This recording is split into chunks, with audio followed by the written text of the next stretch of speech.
Hola, bienvenidos a una clase de química.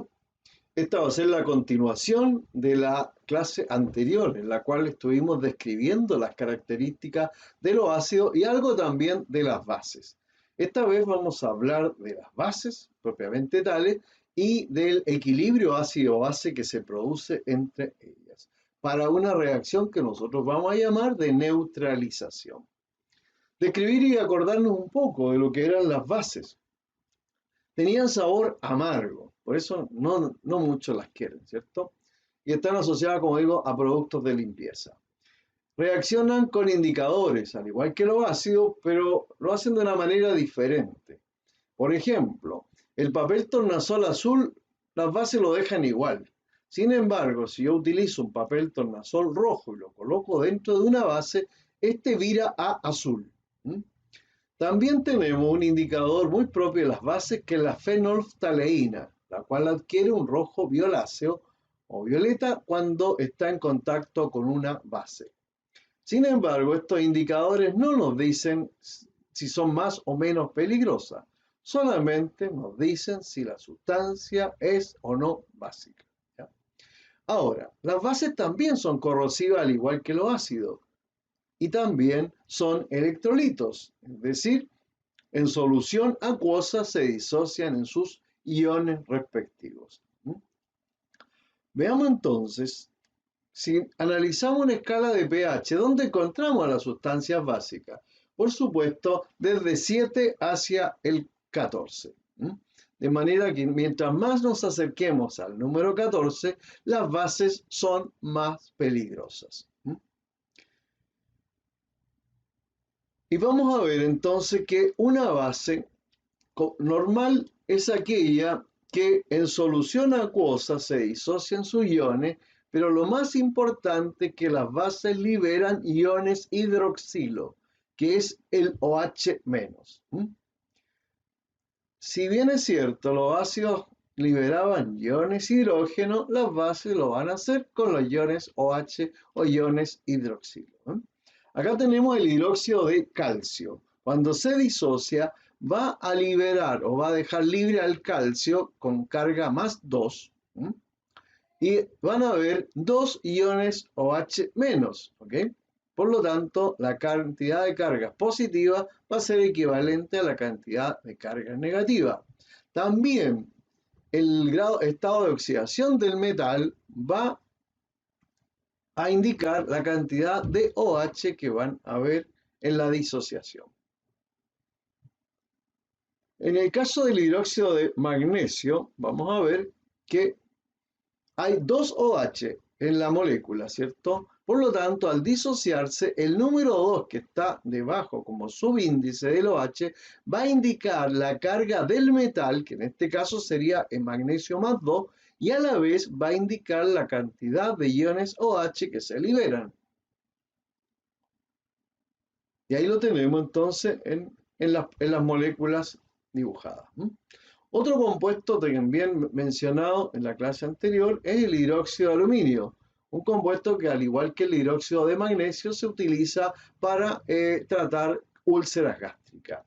Si ustedes ven acá, el aluminio tiene, ahí está, tiene 3 OH, ¿cierto? Por lo tanto, cuando se disocie, va a tener carga más 3. Y la carga del hidróxido está, si nosotros las vemos, está acá al principio y después, por supuesto, que libera 3 electrones, queda con carga eléctrica más 3 y 3 OH menos. De manera que la cantidad de cargas positivas equivale a la cantidad de cargas negativas.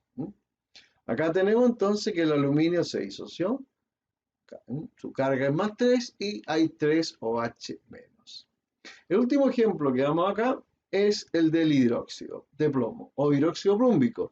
Este tiene 4 PbOH 4 abajo, el subíndice 4 aquí nos está indicando que van a haber 4 OH y que la carga del plomo es más 4. Si ustedes la ven acá, ya, más 4 OH menos. Y aquí lo vemos abajo en la disociación.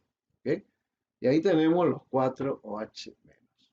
De esa manera entonces mostramos que los ácidos, al igual que las bases, se disocian con la diferencia que los ácidos liberan iones hidrógeno y las bases liberan iones OH o bien iones hidróxido.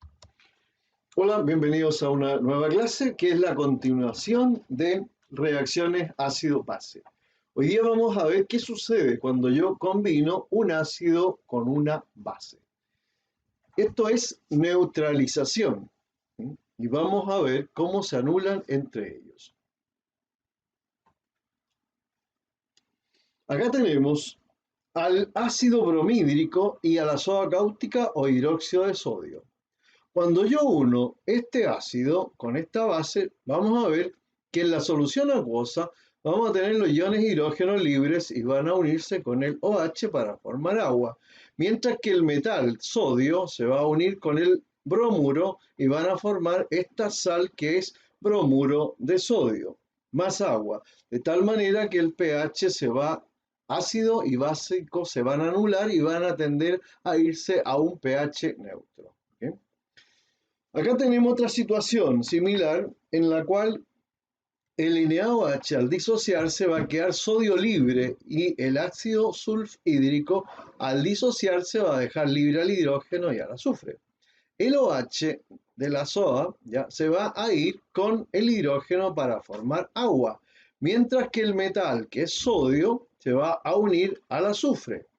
Como el azufre tiene carga -2, necesita 2 electrones, y el sodio solamente va a regalar 1, va a significar que 2 sodios van a tener que ir a unirse al azufre para completar la carga neutra, y de esa forma va a quedar sulfuro sódico, y por eso es que es Na2S. El agua se forma, por supuesto, entre el H y el OH. La ecuación acá está igualada y nos dice que el NaOH más el H2S, el ácido sulfhídrico, van a formar sulfuro de sodio más agua. Veamos otros ejemplos que nos pueden ir ayudando a entender mejor esto de la neutralización. ¿Ven? Acá tenemos el HCl, el ácido clorhídrico, que se va a disociar en H más Cl-, y por otro lado vamos a tener al hidróxido de calcio. Como ustedes saben ya que esto lo explicamos, la carga del calcio va a ser +2 y por eso está unido a 2 OH. Cuando se disocie, ¿ya? El calcio va a quedar, como digo, +2 y por lo tanto va a regalar 2 electrones y los cloros recogen 1, de tal manera que van a tener que ser los 2 cloros que tengo acá, miren. Este calcio se va a ir con un cloro y se va a ir con otro cloro y van a formar una molécula neutra que es cloruro cálcico, que está acá.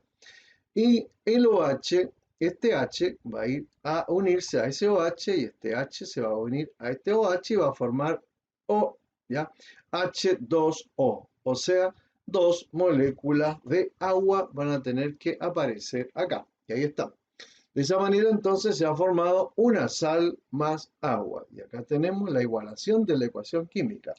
¿Se acuerdan que cuando hablamos de las bases yo dije que este 2 que tiene el OH acá marca que van a haber 2 OH que están ahí, allá, y además la carga del calcio va a ser +2 y por lo tanto ese 2 está indicando también la carga.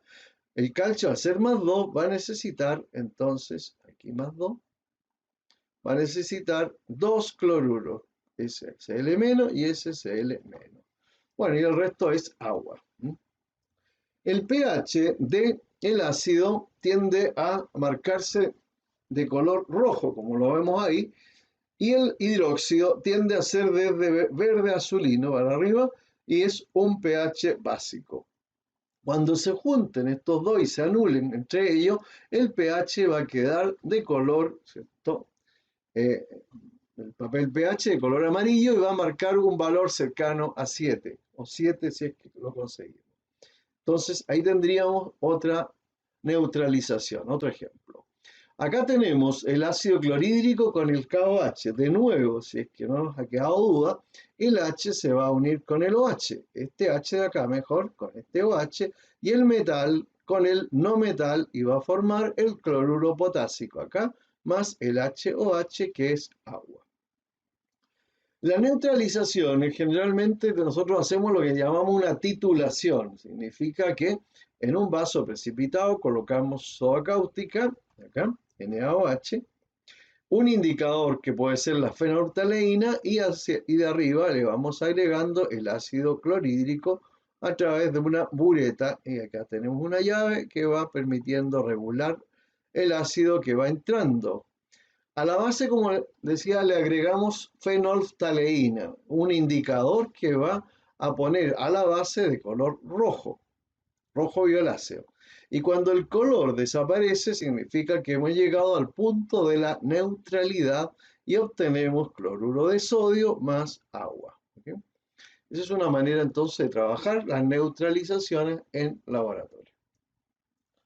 Y acá tenemos lo mismo, el ácido fluorhídrico, tenemos al flúor que se va a unir con el magnesio, y el magnesio tiene carga más 2 porque aquí está indicada, ¿se acuerdan? Y además indica la cantidad de OH que se liberan. De manera que vamos a ver aquí entre el H y el OH se va a formar agua, 2 moléculas de agua.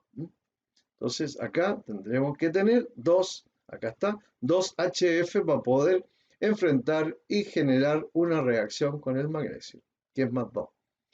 Entonces ahí tenemos fluoruro magnésico más agua en esta reacción de neutralización. Acá exactamente lo mismo, el potasio con el cloro y el H con el OH para formar agua. Y acá tenemos algunos ejercicios para hacer, pero es muy difícil escribir, así que solamente voy a poner LiF, que sería la sal que se formó por el metal litio y el no metal que es el flúor. El H quedó libre para unirse al OH y formar la molécula de agua que todos conocemos. Ahí está. Acá exactamente lo mismo, el K se va a unir, que es potasio, con el nitrato, que es todo esto, y el H va a quedar libre para formar agua. Entonces nos queda nitrato KNO3, ¿cierto? NO3 más el agua. ¿Okay? De esa forma entonces tenemos una reacción de neutralización. Bueno, y hacia abajo se hacen exactamente igual, el magnesio con el sulfito y el H con el OH. El aluminio con el fosfato y el hidrógeno va a formar agua con los OH. Por último, el estaño se va a unir con el azufre y el hidrógeno lo va a hacer con el OH, y ahí les dejo para que ustedes lo puedan observar y lo puedan ejecutar. Vamos a ir a un último tema que se trata de el impacto que tienen los ácidos sobre el ambiente. Entonces, para ello les voy a explicar un poquito que un ácido se forma, un ácido ternario, por la combinación de un óxido no metálico más agua.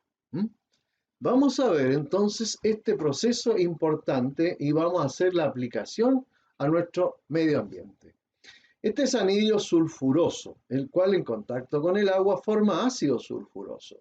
Y este es anhidro sulfúrico y en contacto con el agua forma ácido sulfúrico. ¿Qué es lo que trae todo esto? Un problema muy grave que nosotros lo llamamos lluvia ácida. Sabemos que existen lo que se llaman las fuentes contaminantes, que es de donde emanan estos gases, que pueden ser, por ejemplo, industria, hogares, incendios a veces también, erupciones volcánicas en forma natural y los vehículos ya de combustión que todos conocemos. ¿Okay? ¿Qué es lo que liberan al ambiente esta fuente en el fondo? Liberan contaminantes primarios como anhidro sulfuroso, anhidro sulfúrico, óxido nitroso, anhidro carbónico, monóxido de carbono y material particulado que es carboncillo. En la ciudad nos vamos a encontrar con que hay un humo, ¿ya? Y una atmósfera muy, muy sucia, producto del carboncillo, del anhidro carbónico, del monóxido de carbono también, de anhidro sulfuroso, anhidro sulfúrico, óxido nitroso, etc. Ellos son contaminantes primarios, pero en combinación con la humedad ambiental se convierten en contaminantes secundarios, causantes de lo que ya llamamos la lluvia ácida. Entonces, el anhídrido carbónico, acá, mira, el CO2, se va a mezclar con el agua y va a formar ácido carbónico. El óxido nítrico, ¿ya?, va a unirse al agua y va a formar ácido nítrico. Y el anhidro sulfuroso mezclado con agua va a formar ácido sulfuroso, los cuales al caer en el ambiente, ¿ya?, van a generar graves daños, como vamos a pasar a ver ahora. ¿Qué daños podríamos ver? Aquí vemos un paisaje muy desolador, y cuando la lluvia ácida cae como precipitación y se impregna en el suelo, va a acidificar primero el pasto ácido que podrían comer los animales y morirse por ello.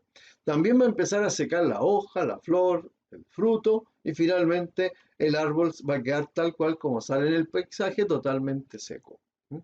Si cae en la tierra, va a generar una desertificación, porque nada va a germinar, ninguna semilla lo va a hacer en un ambiente extremadamente ácido, se van a destruir. Y la desertificación ya nos conlleva rápidamente a lo que nosotros llamamos un proceso de erosión, que significa el desgaste de la capa productiva del suelo. Acá tenemos entonces algunas moléculas que nos van a explicar cómo se forma esto de la lluvia ácida. ¿Ya? Acá arriba vamos a colocar el anhidro sulfuroso, que es el SO2. Este anhidro sulfuroso, en contacto con el oxígeno ambiental, puede formar anhidro sulfúrico u óxido sulfúrico. Y este óxido sulfúrico, acá, en contacto con la humedad del ambiente, aquí un más, va a generar, lo que viene ahora el más, va a generar la lluvia ácida, o sea, ácido sulfúrico, H2SO4, uno de los gases más peligrosos que hay en la atmósfera. También podemos hablar del anhídrido carbónico, un óxido no metálico derivado de la combustión de leña, carbón, de todo lo que es combustible fósil, y que hoy día está en una cantidad extremadamente alta, generando un fenómeno llamado efecto invernadero, calentamiento global del planeta. ¿Ya? El CO2 atrapa gran parte del calor para que no se disipe de la atmósfera y se quede en la Tierra, ¿ya? Y eso hace que la Tierra mantenga una temperatura adecuada. Pero cuando esta capa de CO2 es muy alta, es muy grande, mucha del calor, o mucho del calor que tendría que disiparse, ¿ya?, ¿qué es lo que hace? Rebota y vuelve hacia la atmósfera, generando este fenómeno del calentamiento global que va a hacer, en el fondo, que los casquetes polares comiencen a derretir, las temperaturas que se logran son más allá de lo normal, y se produce también lo que se llama el cambio climático.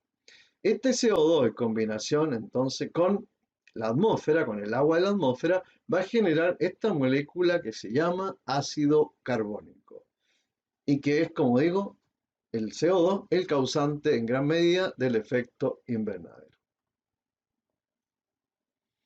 La lluvia ácida, cuando cae sobre lagos, ríos, ¿ya?, va a alterar el pH de las aguas, tornándolo ácido. Y los ecosistemas acuáticos son muy delicados, muy sensibles a la temperatura y al pH. De tal manera que lo que vamos a lograr es que haya un impacto muy fuerte sobre la fauna acuática y genere la muerte de estos organismos.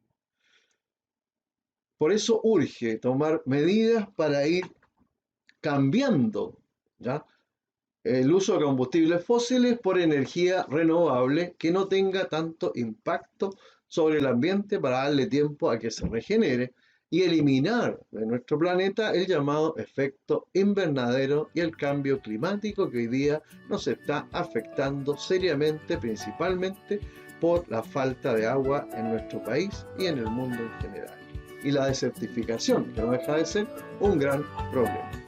Pues bien, hasta aquí los dejo yo en esta ocasión, y seguiremos hablando más adelante de otros temas relacionados con esto. Muchas gracias por vuestra atención.